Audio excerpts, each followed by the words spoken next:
Hariharan sir എന്ന് പറഞ്ഞു കഴിഞ്ഞാൽ ശരിക്കും ഹരിഹരൻ സാറ് തന്നെയാണ്. അതായത് ഒരു ഗുരു എന്ന് വേണമെങ്കിൽ പറയാം. കാരണം ആ ഒരു ഒറ്റ സിനിമ കൊണ്ട് ഞങ്ങളെല്ലാവരും ഒരു പരീക്ഷ പാസ്സായതുപോലെയായിരുന്നു. ഞങ്ങളെ സംബന്ധിച്ചിടത്തോളം ഞങ്ങളെല്ലാവരും ആദ്യമായിട്ട് അഭിനയിക്കാൻ വരുന്നത് പോലെയാണ്. വിനീതിന് മാത്രമാണ് ചെറിയൊരു എക്സ്പീരിയൻസ് മുൻപേ ഉള്ളത്. പക്ഷേ ഞങ്ങളെല്ലാവരും തന്നെ പറഞ്ഞ പോലെ ഡ്രാമ സ്കൂളിൽ പഠിച്ചിറങ്ങുന്ന പോലെയാണ്. അത് 60 ദിവസത്തോളം ഉണ്ടായിരുന്നു ഷൂട്ടിങ്. അപ്പോൾ 60 ദിവസങ്ങൾ രാവിലെ ആയി മേക്കപ്പ് ചെയ്യുക, വന്നിരുന്ന് ഈ സ്ക്രിപ്റ്റ് പഠിക്കുക, ഓരോ അഭിനയിക്കേണ്ട ഓരോ ഭാഗങ്ങളും പഠിപ്പിച്ചാണ് അഭിനയിപ്പിക്കുന്നത്. അതായത് ഡയലോഗിന് പോലും താളമുണ്ടെന്ന് പറഞ്ഞു തരുന്നത് അദ്ദേഹമാണ് എനിക്ക്. ഞാൻ വിചാരിച്ച ഡയലോഗ് ചുമ്മാ കേട്ടങ്ങ് പറഞ്ഞാൽ മതിയായിരുന്നു.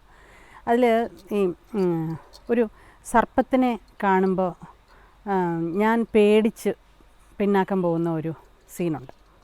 സർഗം സിനിമ കാണുമ്പോൾ മനസ്സിലാവും. അതിൽ ഈ കുട്ടൻ തമ്പുരാൻ ചെറിയ കുട്ടിയായിരുന്നപ്പോഴത്തെ കുട്ടിയാണ് അഭിനയിച്ചിരിക്കുന്നത്, റോഷൻ ബിജ്ലി. അവനും ഞാനും കൂടിയാണ് അഭിനയിക്കുന്ന ഭാഗം. അപ്പോൾ സർപ്പത്തിനെ കണ്ട് പേടിച്ചിട്ട് ഈ കുട്ടി അതിനെ അടിച്ച് കൊന്നിട്ട് സർപ്പത്തിനെ കൊണ്ട് പുറത്ത് കളയുന്നതായിട്ടാണ് രംഗം എടുക്കുന്നത്. പക്ഷേ ചെന്ന് നിന്നപ്പോൾ തൊട്ട് ഒന്നാമത് സർപ്പത്തിനെ കണ്ടിട്ട് തന്നെ എനിക്ക് പേടിയാവണം. എനിക്ക് അഭിനയിക്കാനും വരുന്നില്ല. പിന്നല്ലേ ഡയലോഗിൻ്റെ താളം പിടിക്കൽ. അപ്പോൾ പറഞ്ഞു, ഈ താളത്തിൽ പറയൂ കുട്ടാ, അതിനെ തൊടരുതെന്നല്ലേ പറഞ്ഞത്. അങ്ങനെ ഓരോന്നായിട്ട് ഇങ്ങനെ പഠിപ്പിച്ചു തരികയാണ്. അപ്പോൾ ഞാൻ കുട്ടാ അതിനെ തൊടരുതെന്നല്ലേ പറഞ്ഞു. അങ്ങനെയല്ല കുട്ടാ അതിനെ തൊടരുതെന്നല്ലേ പറഞ്ഞത്. ഇങ്ങനെ കൃത്യമായിട്ട് ഓരോ വാചകങ്ങൾക്ക് എത്ര ഗ്യാപ്പിട്ട് പറയണം എന്ന് വരെ പഠിപ്പിച്ച് തന്നിട്ടാണ് അഭിനയിപ്പിച്ചിട്ടുള്ളത്. കുറച്ച് കഴിഞ്ഞപ്പോൾ എല്ലാം കഴിഞ്ഞപ്പോൾ സാറ് പറയുകയും ചെയ്തു, നിങ്ങളെക്കാട്ടി നന്നായിട്ട് സർപ്പം അഭിനയിച്ചല്ലോ എന്ന്. അങ്ങനെ ഉണ്ടായി.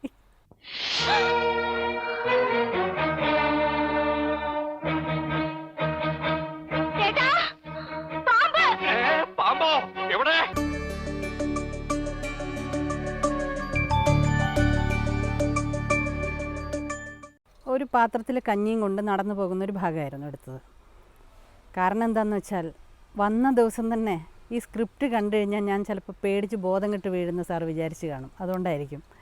വെറുതെ നടന്നു പോകുന്നതാണ്, കഞ്ഞിയും കൊണ്ട് നടന്നു പോയാൽ മതി, തിരക്കിട്ട് പോകുന്ന ഒരു ഭാവത്തിൽ കാണിച്ചാൽ മതി എന്നൊക്കെ പറഞ്ഞിട്ട് അതാണ് ഞാൻ ആദ്യം. എൻ്റെ കൂടെ രംഭയുണ്ടായിരുന്നു, എനിക്ക് ഓർമ്മയുണ്ട്.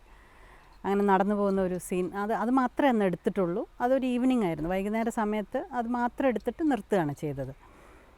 അതിനുശേഷമാണ് ഇതിൽ ഒരുപാട് രംഗങ്ങൾ അഭിനയിച്ച് തീർക്കാനുണ്ടെന്ന്, ഇത് വളരെ ഹെവി ആയിട്ടുള്ളൊരു ക്യാരക്ടറാണ് ഞാൻ ചെയ്യുന്നതെന്ന് സിനിമ കഴിയാറായപ്പോഴാണ് എനിക്ക് മനസ്സിലാവുന്നത്.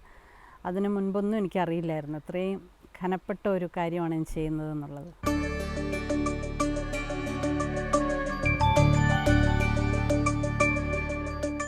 മലയാള സിനിമയിൽ ഏറ്റവും കുറച്ച് പാട്ടുകളിൽ അഭിനയിച്ചിട്ടുള്ള ഒരാളാണ് ഞാൻ. പക്ഷേ ആന്തോളനം എന്നുള്ള പാട്ടെടുക്കുമ്പോൾ നെടുമുടി വേണുചേട്ടനും രംഭയും ഞാനും കൂടി ഇരിക്കുന്ന ഒരു ഷോട്ടുണ്ട് അതിൽ. അതാണ് പാട്ട് ആദ്യം അഭിനയിക്കുന്നത്, കേട്ടുകൊണ്ടിരിക്കുന്നതായിട്ടാണ്.